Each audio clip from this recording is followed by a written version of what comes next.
Hey, welcome back to the Different Spokes podcast. How's it going? What you been up to? Oh, me? Nothing. I just been doing some soul searching, deciding whether or not I want to continue doing this thing. But I figured I wanted to start off with a little bit of a recap of the best episodes of the year, along with some things I learned within the past year, some kind of realizations, if you will, something like that.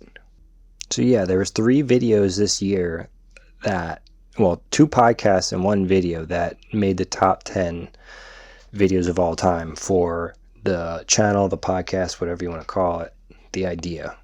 The biggest one was the Vans update. Everybody liked, I shouldn't say liked, but I got a lot of views on the Vans 115 unboxing, and I wanted to give a follow-up on it. So far, so good. I'm still running that pair of shoes, by the way. They are looking rough, but they're still feeling good. I'm looking forward to painting that other pair, but I just literally didn't need to yet, so that's why that video hasn't come out yet. The next biggest thing that happened was the Ryan Howard podcast. I had a lot of mixed feelings about it at first because I felt like I just kind of fanned out and asked him everything possible about everything I could think of. But, he's a dude. He's grinded everything. He's grinded everything every way. Pause. But you know what I mean. The dude is an elite shred technician. Street shred technician, that's for sure. And originally I just wanted to ask him about his stuff with Animal, his basically what he's doing immediately. I didn't mean to do like a whole life story kind of thing, but he's got so much history. It just made sense to do that, and I'm happy to see that it got some attention from the looks of it. I'll be posting some shots on Instagram of what Spotify told me at the end of the year about that episode. And the next one that was also really, really cool for me was Dalecki. Rob Dalecki, esteemed photographer, if you don't know who he is. He contributes to Dig a lot. You've probably seen a photo of his if you don't know his name, but are into BMX. That was really fun. I do feel like I kind of rushed it and I could have asked more questions. I was very busy that week. I was just busy in general towards the end of the year and into the beginning of January. But, to get our schedules to align and then, get a free hour or two to do it. So he was really, really, really cool about it. He's always welcome back on. I do enjoy the conversation we had. It's not like I regret it or anything. It's nothing that bad. I got to ask him a lot of stuff that was on the top of my mind. But that was really fun, and I'm happy to see that got a good amount of views, of listens, and that it made the top 10, because those are cool conversations, man. Like, I want to just contribute to BMX. That's all I'm trying to do with this channel, with this podcast. With that said, I got my little soundboard here. Bruh. I'm going to add a bunch of cool stuff in here for this year and make things a little bit more interesting. I might do a lot of things. But anyways, let's get on to the things I learned this past year. Some of the realizations, the epiphanies, whatever you want to call it. Whatever. Bruh. This year I learned that this is the longest I've gone without making a bike video since 2012. That doesn't even sound right. When did glitching and bitching? Okay, I confused myself there. Alright, so I've been making bike videos consistently since 2012. I've been always working on a long-term piece. And this is the longest I've gone without making one. So what I think I'm trying to say here is that this is, since 2012, I've been making bike videos and working on either a mix, a part, some kind of group edit, something. I've been always working on something. And Glitching and Bitching was the last video I did like this, and that premiered March 8th, 2021. So I haven't been working on anything since then, and it kind of fucks with you a little bit because I moved to a different area. getting the lay of the land, finding spots, but I'm kind of riding by myself a lot, which I kind of don't mind. Shout out to the Albany locals that I have ridden with. You guys are dope. But, it's a lot harder to get footage. It's a different thing. And it's like, there's part of it is like the exploring aspect, going out with a bunch of dudes and mobbing around to some shit you've never been to before. And also it's, part of the creative process of having something that you get to express yourself with, that is with film, with video and audio. To me, that is kind of like, as an artist, being able to give you a visual and a song at the same time is one of the coolest expression feelings. It's kind of gotten stepped on by TikTok and Reels and shit, but before all that shit got popular, bike videos were the only time I ever saw that shit. I used to watch music videos a bunch as a kid, and I really liked that. I used to want to make music videos really bad, and that was before I got into BMX. And then, like, as I was working on the full length video, I was so up my own ass that I thought I could be a director someday.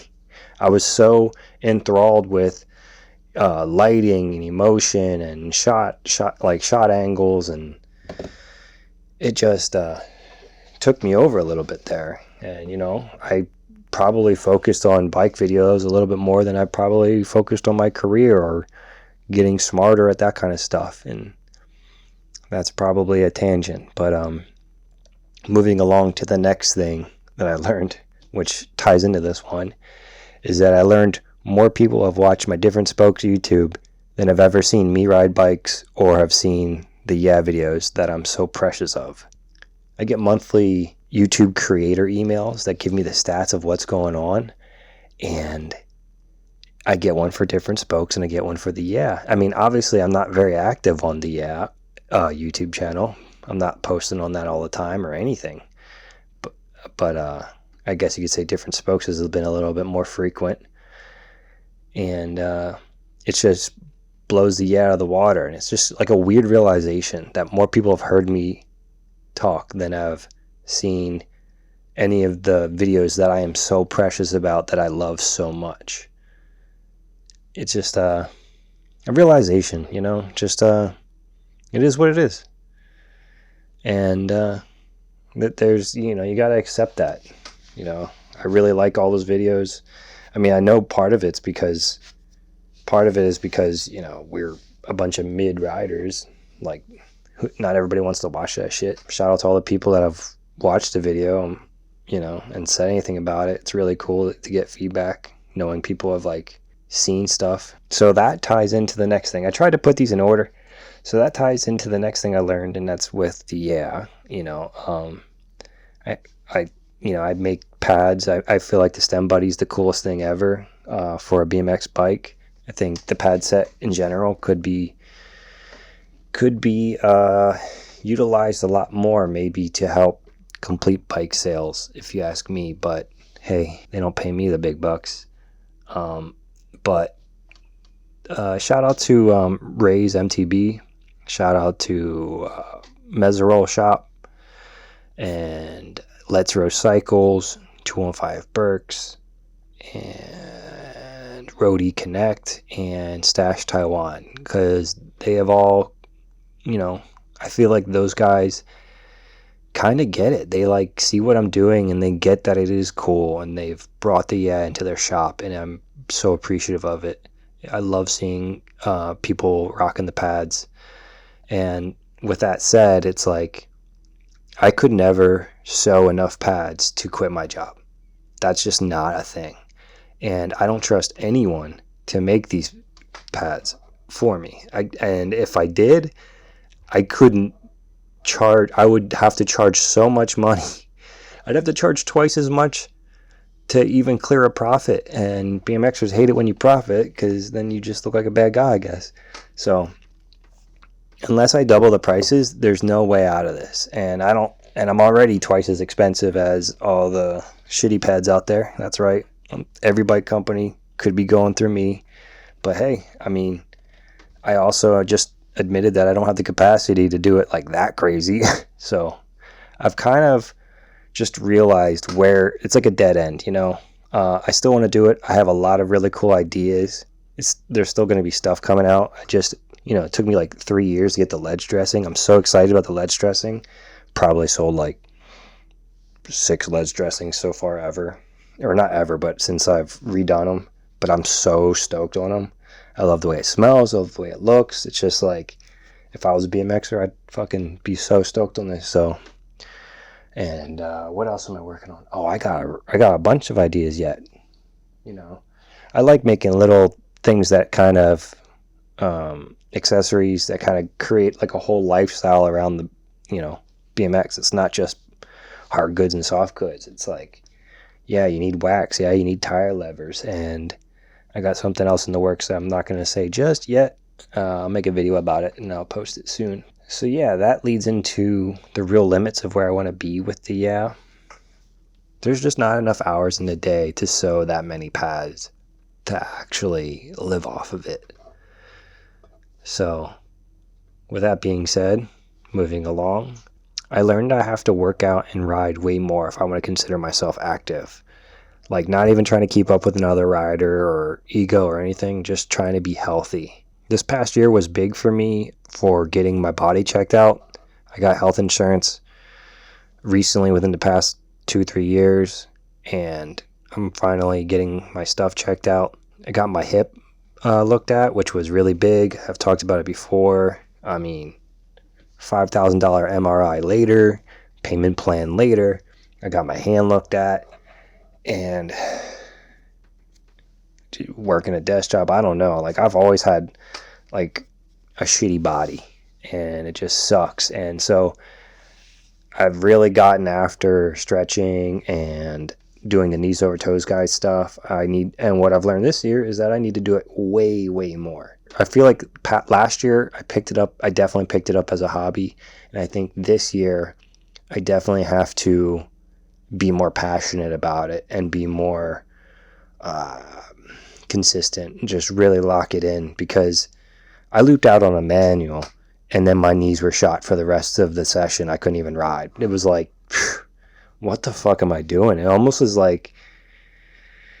almost like I shouldn't ride, but I burn more calories riding than doing anything else. So even if I wanted to be lazy about it, riding is better for me than sitting in a gym for 4 hours. I mean, I'm doing workouts. I have to do workouts to get anywhere. I have to do workouts to even ride my bike, or else I'm going to be so frail I literally can't, because my knees are so shot and my hand is weird, and I have to do workouts on stuff. You know, I'm turning 38 this year. This is where I'm at, but I'm like, I want to put out another video part sooner or later, you know?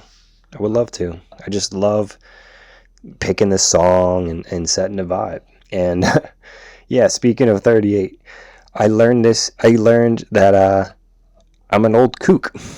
I kind of knew it, but I didn't realize how old I was until I listened to the Francis Castro Bobby Canode podcast. It wasn't like Castro was talking shit or anything. It's just like, he's so obviously doing well, and he's also a decade younger than me. So it's just like, damn, I'm that old. Like, he's moved on to some degree from BMX, it seems. And obviously, it seems like anybody who's smart eventually is smart enough to move on from BMX, which is such an interesting thing. And I don't mean like he stopped riding. He clearly still rides. I saw it on YouTube.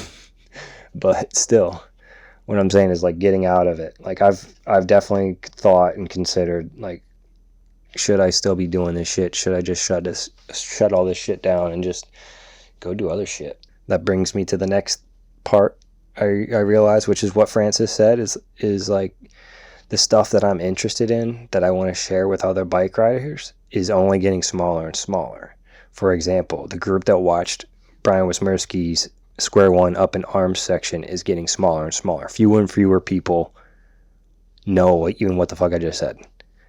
And if you didn't see it, go look at it if you're curious. I don't know. I'm not going to try and like force any of this down anybody's throat. It's just finding like-minded people and sharing this shit, you know? I learned I have increasingly more interest other than BMX. I like doing house projects wood projects. I like having downtime just to learn in general, or downtime to fuck off. Some days it just feels like I'm just working so much. Like I work all day, then I like gotta sew pads, and then I gotta edit this video of the pads, and then I gotta post it on Instagram. And it's just like Instagram's fucking exhausting. So I have other interests, I'm really into technology, calligraphy. I want to be able to have time for my family. I don't want to be sitting inside sewing when it's hot out, when I want to go ride. So I'm still going to sew, but I'm just realizing where I'm at with everything.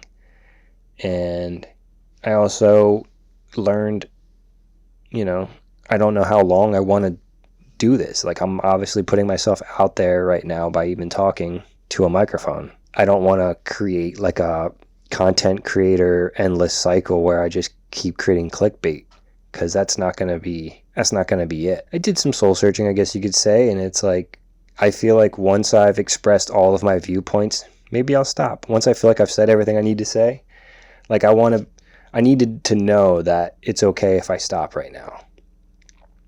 Like I needed to ask myself, when do you feel like stopping? Okay, you're into this, you're doing it, you've been doing it, people are listening to it, people are watching it more than they're watching your bike videos. Where do you see this going? I had to ask myself that. And what I thought is, when I feel like I've said enough, when I feel like I've expressed all my thoughts. I'm interested in doing interviews, and I'm also interested in posting kind of like video essays. And there'll be more of those probably soon. And yeah, I don't want to burn out. I don't want to post clickbait. I just want to share my viewpoints on some stuff and see if anyone else wants to check it out. After all that, I learned that there's a small core of people following and listening, and I hope y'all can ride with me through this. I'd like to post frequently if I could, but I don't think that is high on the list of priorities compared to the rest of life, honestly. I love BMX, and if you haven't heard from me in a while, there's probably a good chance I'm out riding, or broadening my horizons. So I hope you can get a dry day here and get outside, or if you're a lucky fuck, go ride some indoor park. And I'll talk to you guys again soon. Peace. Bruh.